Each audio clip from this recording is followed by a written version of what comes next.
Hi, I'd like to introduce Steve Gardner. Steve's early life was as a crop scientist, and he moved from Zimbabwe to South Africa and to Australia via various other countries. Worked as a crop scientist in Australia for a number of years before changing that completely and becoming a clinical hypnotherapist. I met Steve some years ago now in 2014. I'd just like to introduce this extraordinary man who's one of our teaching team now.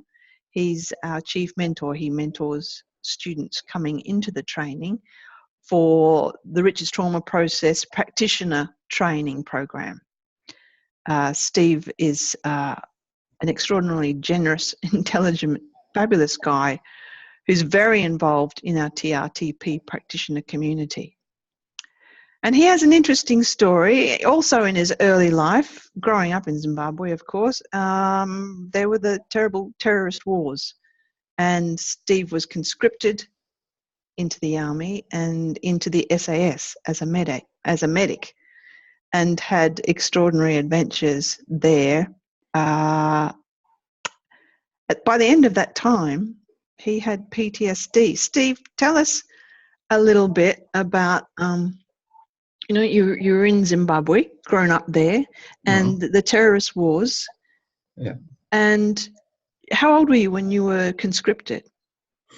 I was actually fairly old because I'd gone to university first. A lot of people just went straight out of university. So I was in my early 20s, 22, I think, at that stage, whereas most of the other people were 18, 19. Mm-hmm. And it was full on. I mean, it was a full on war. And we saw things that I suppose you shouldn't ever see. Yeah. And I suppose from that, it did affect me. It wasn't called PTSD in those days. And for me, it was just, I was an extraordinarily angry person. I was hypervigilant. Small things would set me off. And but for me, that was, okay, well, we'll just deal with it and we'll just suck it up. And that's how I was living my life, sucking it up. Yeah. And of course, PTSD, the worst symptom to live with PTSD is the rage, the anger, and that just any little thing. And that it's different from other anger, isn't it? It's like a lit match at petrol. It's not a gradual build up. It's just bang. Yeah. It's the worst thing to live with, not just for ourselves, the person suffering it, but for our families as well. Yeah, and that rage too often leads to flashbacks, or flashbacks lead to rage. It's sort of like a never-ending circle. And you're really not a nice person to be around when you're doing things like that. I tried my best, make no mistake. I had a great wife. But I got through life. I was functioning. I mean, we brought up 3 children as well. And, I tried not to let it affect them. And I think that we did, I've done a pretty good job, but it's very tiring too. It's extremely tiring. You feel very drained, and it's really hard at times to just focus. Yeah. It's hard to focus because we're always triggering fight, flight, freeze. The amygdala goes off, the emergency services in the brain, and we go into that fight, flight, freeze. Adrenaline surges through our body. First thing that happens, frontal lobe shuts down. So our cognitive processes go offline, and the brain, we use the instinctive old part of the brain instead of that cognitive process. And so, yes, a lot of people with PTSD suffer from craft. Can't remember a freaking thing. The other changes in the brain, of course, but we won't go into that at the moment. But and I met you, Steve, in 2014. Yep. I was at an Australian Hypnosis Association meeting, and I think they put you in as a substitute talker. I'm not quite sure, but I can always remember sitting there and watching this redhead woman stand up and start talking about this process, and particularly for PTSD. And I thought to myself, that would be fantastic for working with other people, not thinking about myself, So I remember when you finished, I walked straight up to you and I said to you, hey, I want to learn this process. And you got a panicking look on your face and you said, but I've never taught it before. And I said, well, sign me up. I'll be your first student. Yes. And so I gave you my card, and it took about 2 or 3 weeks before you contacted me. I thought, you're not going to do this. And then you contacted me and said, look, we're going to put this first course together. And I said, I'm there. Yep. Yeah, and the rest is history. Steve has come to every one of our 16 so far student intakes. Mm. So, as part of the training, every student has to go through the process themselves. And so, Steve, you came and saw me in Brisbane, and we did TRTP. Tell me what you did after that, because Steve's the sort of guy who has to test everything. And so he left my offices and straight away went to test. What did you do? Yeah, it's a bit of a funny story, because just before I went and did this process with you, I went to watch this movie called Saving Private Ryan. And about halfway through, I had to leave. I couldn't handle it anymore. I was a mess. And, things like that would set me off. So what would be the result when you saw something like Saving Private Ryan? What were the results? What would happen within you? Well, I'd just go back to things that had happened to me, and I would be shaking. I wouldn't want to be around people, loud noises, anything like that, and I would be, it would scare the living daylights out of me, and I had this smoldering anger in me all the time. I didn't always burst out in anger, but it was there because I was trying to control it all the time, and I couldn't sleep. There would be days where I wouldn't sleep, and the other thing was helicopter would come over. Helicopters. Yeah, it would make me extremely anxious because I was back there waiting for casualties to come over. Yeah. So it was a pretty stupid thing to do, but I was always trying to pretend that I was okay. Yeah. And then, of course, I came and did the process with you, and I walked out of there, and I thought, well, okay, if this is so fantastic, I'm going to give this a try. So I went and watched Saving Private Ryan. It was still on in the movies at that stage. And, about halfway through the movie, I'm sitting there thinking, wow, this movie is pretty bloody graphic, but it's a good movie. And I watched the whole movie, and I walked out of the movie house, and I thought to myself, nonsense. This is no way this could happen. What could happen? No way. What could happen? Well, there's no ways I could be this calm. I could handle this without feeling the way I'd been feeling before. Because I was calm, I was rational. I realized that this was a movie. It wasn't the real thing. I wasn't having flashbacks. I wasn't feeling extremely anxious. I wasn't hypervigilant. There was none of that stuff happening. So what did you do? Well, I went back and watched Saving Private Ryan a second time just to make absolutely sure. Straight away? Yeah, I watched it twice in a row like that. And, it was same results. But the thing for me, too, is about 4 years later, it was an Easter, I remember that, because they showed Saving Private Ryan, and I thought, well, let's give this another test and see long range. So 4 years later, I watched it. Same results. And, helicopters fly overhead now, and they're helicopters. They're just helicopters. I know. We were at a training in Brisbane, 12 months ago or so, and you and I had gone to get some food, and we were walking along the street. We were crossing a road, and just about straight down the street above us came a helicopter, and you stood in the middle of the road going, "It's a helicopter. That's all it is. Look at this. Helicopter. Yeah. Yeah.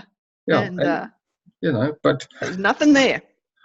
And there isn't anything there anymore. Life for me is, I suppose, what you call normal now. I mean, I'm sure, like anybody, I can get angry, but it's not like it was before. I'm not triggered by small things. I'm not having flashbacks. I can watch, I'll go into YouTube sometimes and have a watch of the documentaries of the Rhodesian warfare and any other stuff. And I can sit there and watch it and go, yep, okay, yeah, what was that? Yep. And I'm fine. Isn't that great?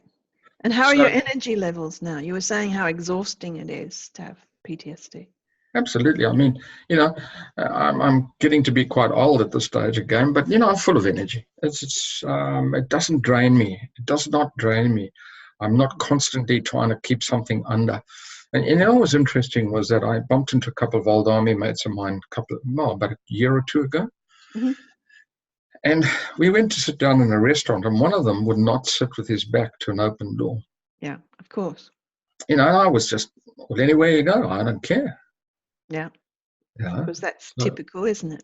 Yeah. So, this is probably one of the reasons why I'm very passionate. Well, it's not one of the reasons, it is the reason why I'm totally passionate about this, because it sorted me out. And so for me, it's proof. I am proof. Yeah. And then, and then of course I've worked with many, many people since then, and it's not unusual. In fact, it's very unusual if this process doesn't help the person that comes to see me. Yeah. So you worked a little while ago, I remember, with an American Marine who had extreme PTSD. Yeah. What was the result of that? Well, that was really interesting because he was working in Dubai, and he came to Australia to see me. I said we'd do it over on the internet. He said, "No, I'm coming to see you face to face." And when we did his DAS course, so he flew from Dubai to Brisbane, Australia to see you. This is not necessary. I mean, you could have done it over the internet on Zoom or Skype, but he was determined. So. Yeah, and also they had some relatives there, so they sort of went to see them. But when he came to see me and we did his DAS course, depression, anxiety, stress, they're off the charts. This guy was an absolute mess. But again, he was a bit like me. He was functioning. He was working. But, it's pretty hard work. Yeah. So we did the process, and it was over Christmas time. And this guy kept a knife in his pocket the whole time. And on the third session, we had a look at these scores again, and they were back into normal. In fact, slightly less than normal, I'd say.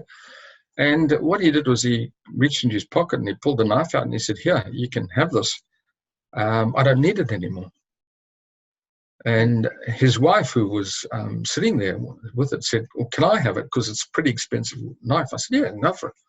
But he said, "Yeah, I don't need that anymore. I don't need that stuff anymore." And the other thing is he looked lighter. He looked, it's hard to describe, but physically he didn't look as though he had a weight on his shoulders, as if things were weighing him down. He looked lighter. He looked more alert, more energetic. Yeah. Yeah, and he was taken from that place of that fight, flight, freeze, where we're over the top, and behind that the whole being is screaming, "I'm not safe," and you were able to take him with TRTP from that place to the calm self-regulation of it's safe, it's over, and I'm safe now. And all that took was 3 visits, and it took 3 weeks because we have a week between each visit. Yeah. Well, that's fabulous. It was remarkable. And there are a number of other service people that you've worked with, and of course for normal. What about for garden variety anxiety? Well, it's extremely good for garden variety anxiety, and I use it a lot for that. Yeah. It's terrible that we call it garden variety. I mean, it's just that it's rampant. It's epidemic. It's everywhere. Anxiety is a spectrum from low level to the extreme anxiety disorder of PTSD. So, and when you do this process, when you are doing it, people who come to you and say, "Look, I've got stress or anxiety, I'm not sure what caused it." When you really go into the background, of course, without them getting too involved, 9 times out of 10, it's what's happened to them from their birth, probably up to about the age of 10. Yeah. It just seems to be a common thing there. Yeah. And again, it doesn't have to be, it can be as, I always remember this, I had a soldier too who could not socialize. And it really came down to 1 semester of being bullied at junior school. That was the only thing that we could pin it to. Yeah. Yeah. And we did it, and he's fine. Yeah. And people don't have to go back and relive the event. In fact, we don't even let them talk about it, do we, Steve? No, absolutely not. And I do not let people tell their story. And sometimes I'm a little bit rude about it, but sometimes you have to be. And the thing is too is when we ask for sort of the history, again, I always say to them, you're not allowed to use more than 3 words, because if you use more than that, you're going to re-traumatize yourself. Yeah, yeah. So we're very careful with that. Very careful. Yeah. So your PTSD has disappeared, as have some of these other soldiers, and of course you're part of the teaching team now, teaching this. That's how passionate you are. You haven't missed one of these student intakes yet. So I'd just like to say thank you, and and thanks for spending the time today, Steve. That's okay. No problem whatsoever. Thanks.